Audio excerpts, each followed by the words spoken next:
Bom dia, quer dizer boa tarde.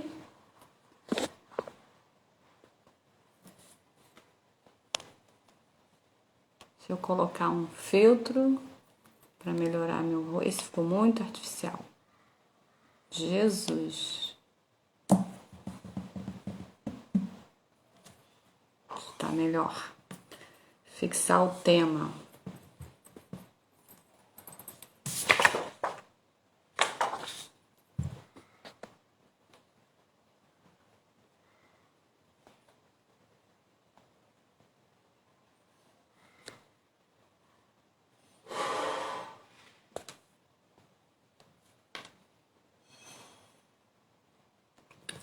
Tema fixado. E agora que eu vi que eu tô brilhando. Esperar as pessoas entrarem.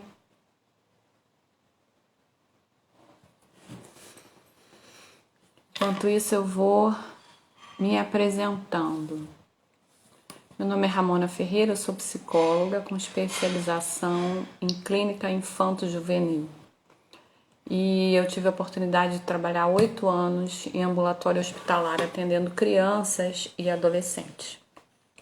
E a maioria delas tinham o diagnóstico de TDAH. E elas transitavam entre esses dois sintomas, né? Ou desatenção, ou hiperatividade. E algumas traziam os dois sintomas, o que a gente chama de misto. E isso gerava muita tensão para a família. Bom, anteriormente a isso, quando eu era estudante de psicologia e já trabalhando nesse hospital, onde eu tive que me debruçar um pouquinho mais sobre o diagnóstico do TDAH, porque é um diagnóstico feito de forma multidisciplinar, eu percebi que eu tinha TDAH num nível mais leve, mas sim, eu tenho TDAH. Eu escolhi não tomar a medicação porque ao longo da minha vida eu criei estratégias para lidar com o meu TDAH. Porém, eu reconheço que eu tenho prejuízos, né? A minha vida profissional, meus projetos, eles podiam acontecer de forma talvez mais fácil e mais rápida se eu tomasse uma medicação, né? Então eu tenho ônus e bônus nesse sentido, né? A ideia de fazer uma série de lives falando desse tema é levar informação, combater o preconceito,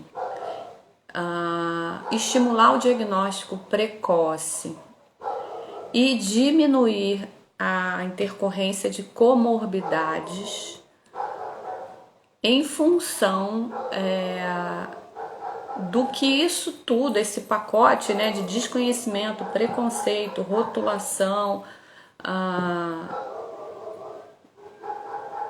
ocasionam no paciente, né, seja ele criança, adolescente ou adulto, né? A criança na escola ela sofre bastante interferência, digamos assim, interferência não, né? Ela é rotulada, né, como uma criança que traz problema, uma criança impulsiva, uma criança que atrapalha muito o andamento da aula, né? E em casa a mesma coisa. Então, isso vai afetando também a autoimagem e a autoestima dela, que vai ficando bem baixa. Somado a isso, ela pode ter ainda alguns fracassos escolares, né?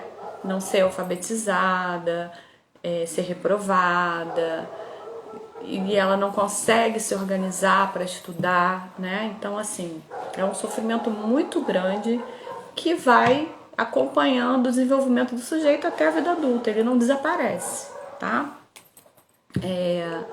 Então, o TDAH, ele é classificado pelo DSM agora atualmente como transtorno do neurodesenvolvimento. Esse transtorno está presente na medicina há aproximadamente 100 anos e ele já teve várias nomenclaturas, tá? A mais recente é transtorno do neurodesenvolvimento, que pode se subdividir em 3 tipos: preponderantemente desatento, que é um transtorno da atenção, preponderantemente hiperativo e impulsivo, e a gente vai ter oportunidade de falar mais de como essa hiperatividade se dá e essa impulsividade também, e o de característica mista, né, que vai envolver a desatenção, a hiperatividade com a impulsividade, ok? A origem do TDAH, ela é genética. Então, provavelmente pai, mãe ou alguém mais próximo, né, mas normalmente pai e mãe, eles têm TDAH. Muito provavelmente não diagnosticado, né? Porque uma das dificuldades que a gente vai falar aqui é do diagnóstico precoce, que não é feito.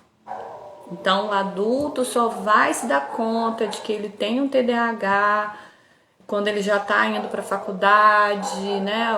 Ou quando ele entra no mercado de trabalho e ele começa a ver que ele tem uma maior dificuldade do que as outras pessoas nessa parte executiva, de organizar o dia a dia, de cumprir prazos, metas e horários.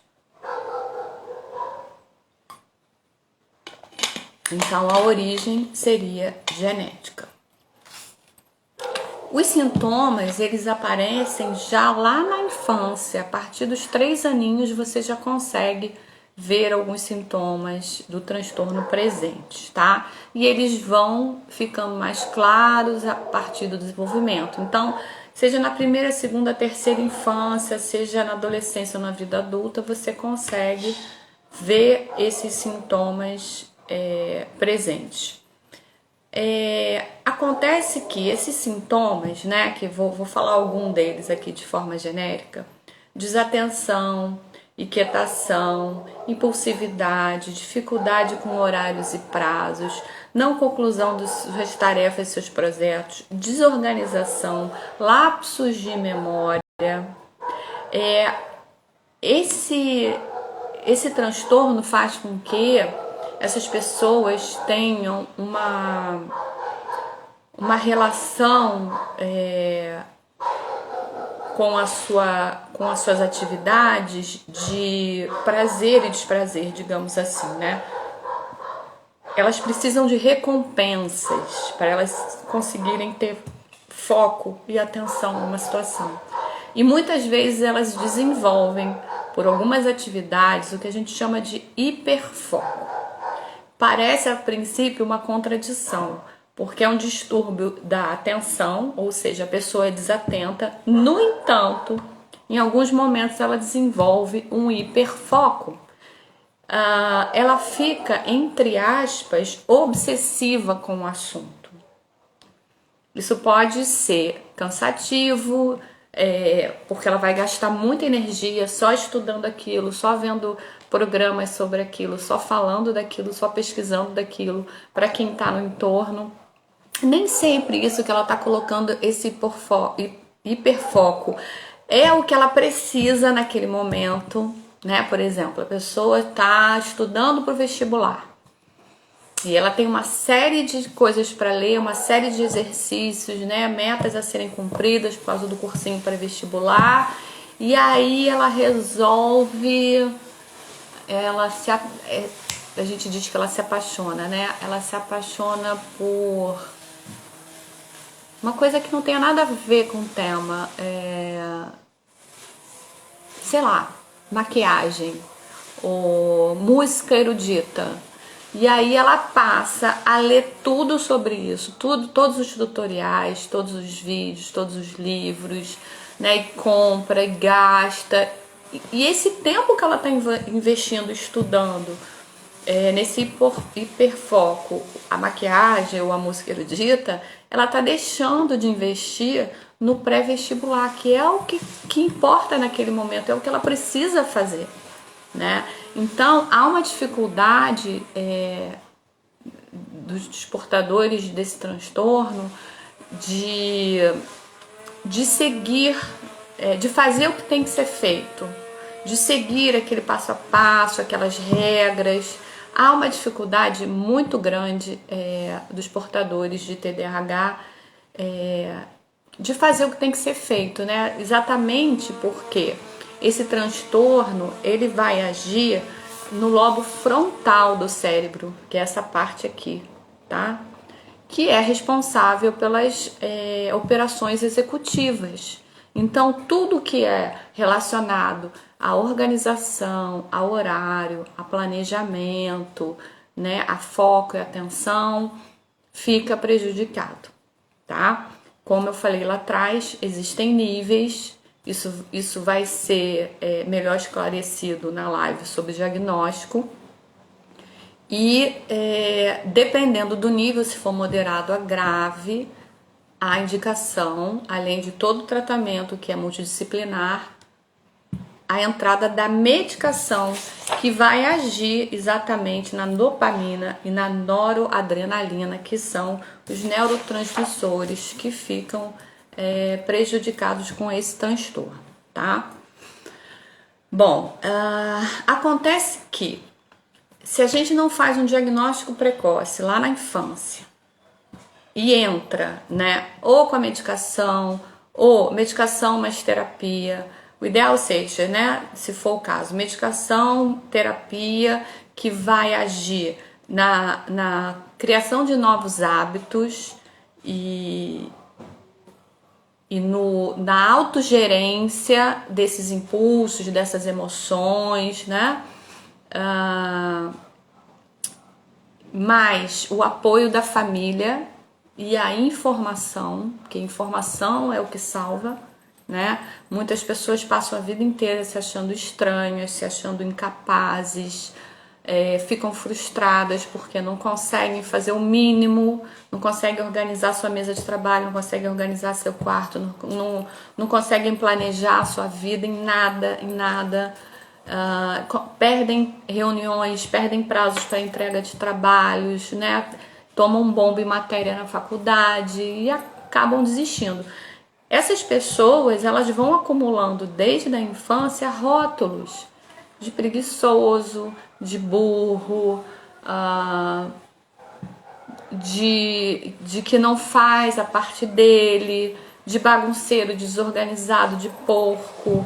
Isso, na infância até a adolescência, isso é muito ruim, porque é sabido que nessa fase, tudo que se fala para uma criança ou para um adolescente fica colado nele, né? Então ele fica cheio de rótulos e isso vai gerar comorbidades, que pode ser uma ansiedade muito grande, patológica, ou uma depressão, né? E a depressão a gente também sabe que tem estágios. Leve, moderada, grave com sintoma psicótico. Então você vai vendo que a vida da pessoa e a saúde mental dela vai ficando extremamente comprometida. E a comorbidade, ela é muito comum em portadores de TDAH, tá? Bom, o diagnóstico, ele é multidisciplinar, então ele vai envolver o psiquiatra, ele vai envolver um neuropsicólogo, no mínimo, né? Um psicólogo. Normalmente a pessoa está no psicólogo, o psicólogo encaminha para o psiquiatra encaminha para um neuropsicólogo. O neuropsicólogo é um psicólogo que fez uma especialização em neuropsicologia, então ele está apto a aplicar uma bateria de testes, né, para testar o foco, a atenção, a memória, a impulsividade, a agressividade. Vai fazer uma bateria de testes e dessa bateria de testes, junto com a avaliação do psiquiatra, que é baseada no DSM-5, a gente vai ter um diagnóstico preciso e uma orientação para o tratamento, né? Como eu falei aqui, pode envolver ou não a medicação. Alguns casos leves a gente consegue levar com a psicoterapia, né? Focada na mediação do comportamento e das emoções, nas recompensas, no trabalho com a família, na informação e no esclarecimento, tá?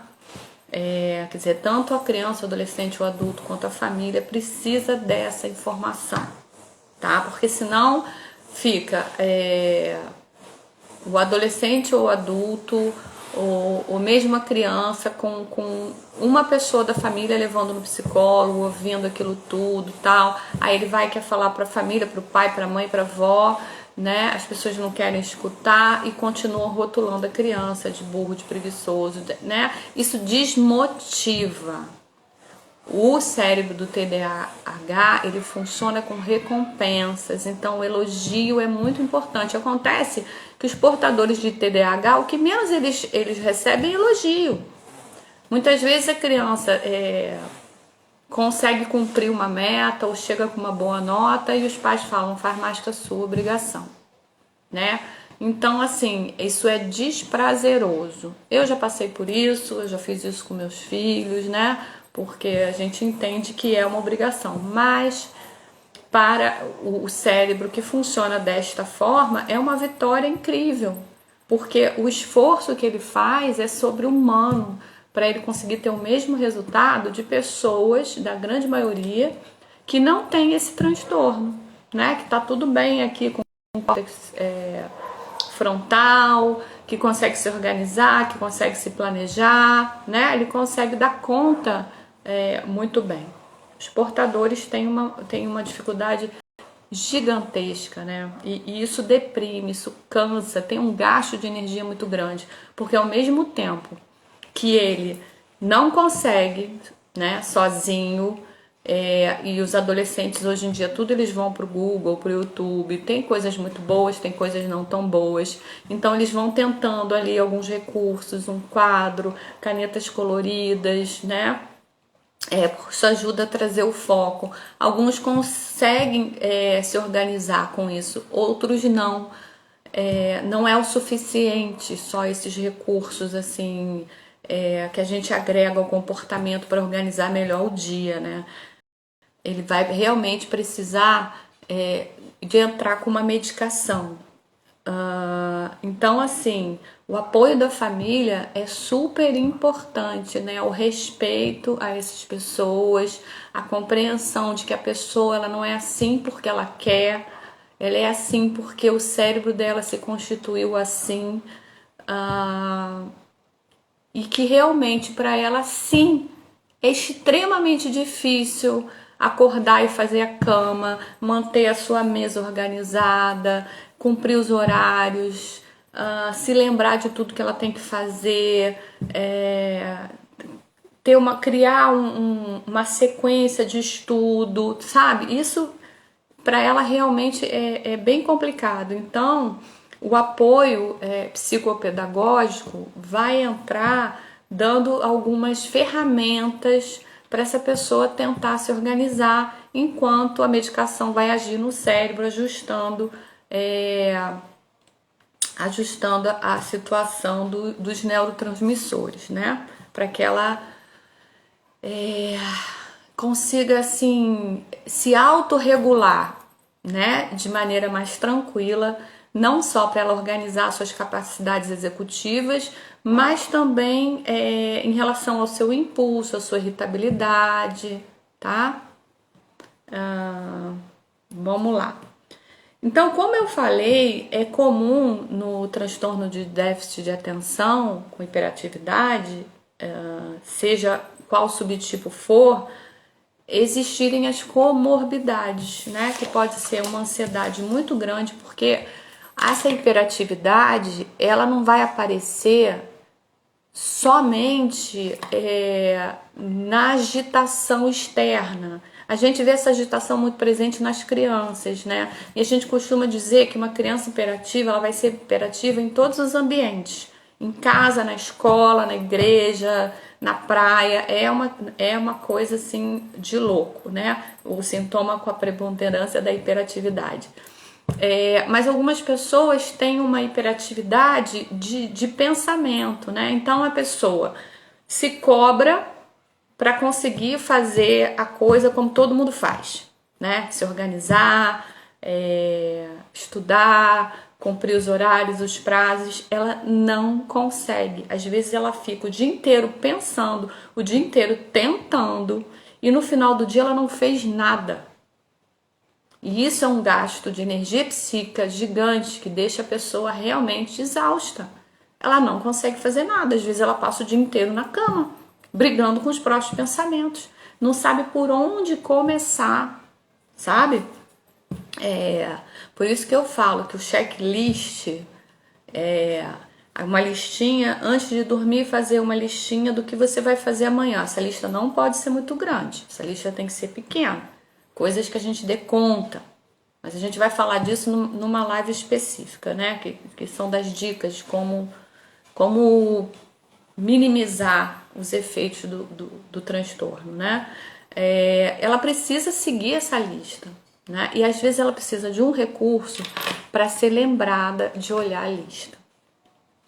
É bem angustiante para quem tem o transtorno, para quem convive com a pessoa que tem o transtorno, né?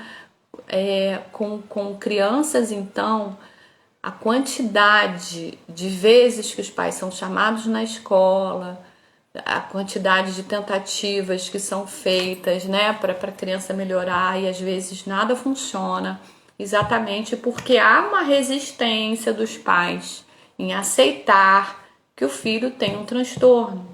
Há uma resistência, há um preconceito, há uma culpa, né? Por isso que é importante, muitas vezes, dependendo do grau desse transtorno, que a família tenha um apoio, né?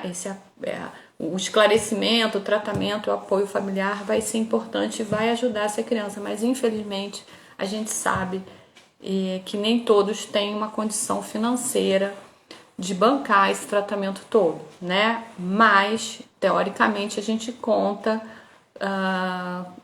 com organizações do governo, com instituições que estariam ali para acolher essa família, né?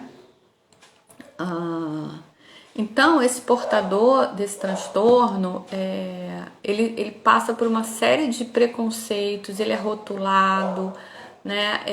As pessoas banalizam esse transtorno, né? E deixam por conta da pessoa, para a pessoa se virar sozinha. Isso só vai agravar o transtorno e gerar um acúmulo de comorbidades.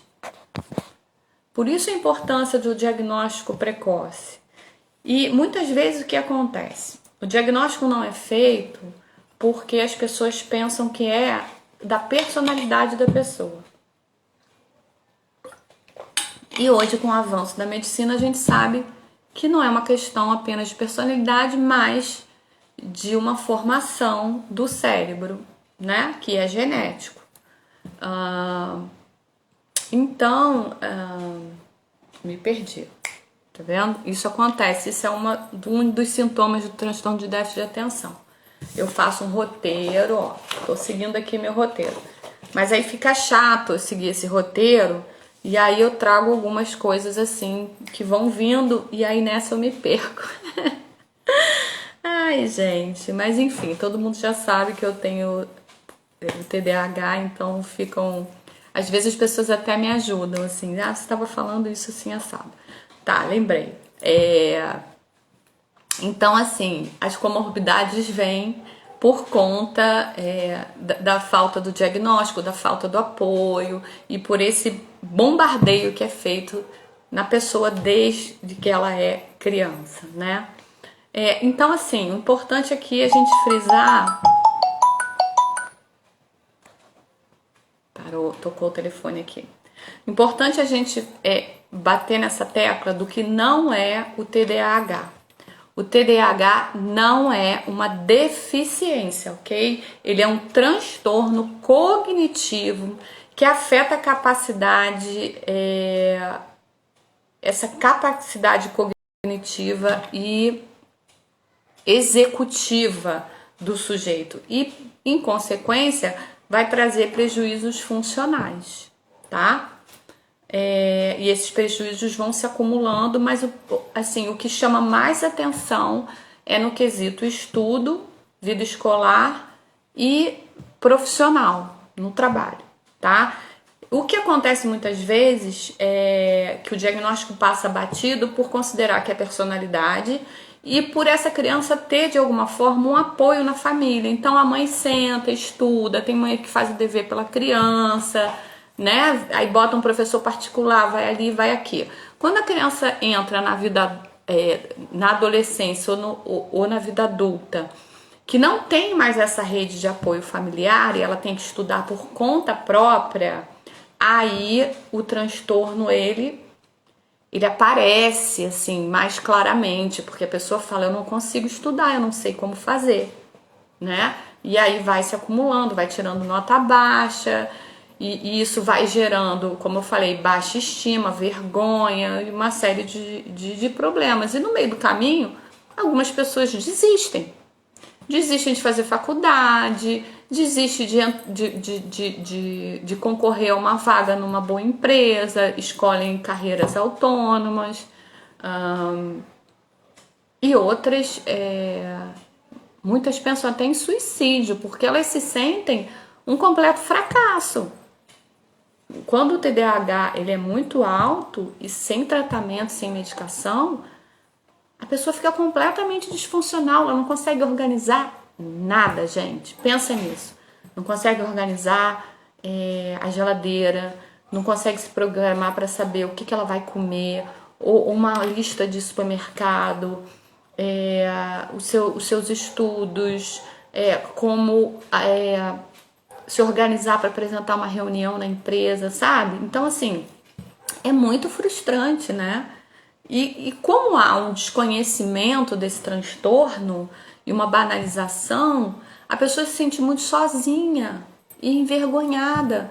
Porque tem uma coisa muito chata que acontece em relação à saúde mental, que é quando uma pessoa chega para outra para falar de como ela se sente, ou de uma depressão ou de uma ansiedade, o outro que não tem o conhecimento, ao invés dele escutar e dar um apoio, ele fala assim, não, deixa isso pra lá, você vai superar, faz assim assado, não, mas não é possível, você consegue, é fácil, faz uma lista, não adianta, as pessoas só pioram, tá, a situação fazendo isso, tá, então eu falei o que não é, falei o que é, e aonde que, né, não tem existem estudos, tá, mas não tem ainda um exame de imagem, né, que se comprove, mas pelos outros estudos já se sabe que a área mais afetada é o lobo frontal e o que está relacionado aí são os neurotransmissores dopamina e noradrenalina. Bom, essa foi a primeira live de uma série que eu vou fazer essa semana. Eu me programei para fazer até quinta-feira, nesse horário, 12h07. As lives vão ficar gravadas, então você pode assistir depois. Você pode mandar para um amigo seu, né, que tem um filho ou que tem esse problema. Então amanhã, terça-feira, a gente vai falar um pouquinho mais do diagnóstico e do tratamento do TDAH. Na quarta, a gente vai falar dos impactos do TDAH na vida da pessoa, trazendo alguns exemplos. Na quinta, eu vou falar dos caminhos possíveis para o TDAH, então seriam assim, recursos comportamentais para tentar facilitar o dia a dia do TDAH, tá? E na sexta-feira eu ainda vou divulgar o horário, porque eu tô tentando trazer um profissional da área para que eu possa entrevistá-lo, tá?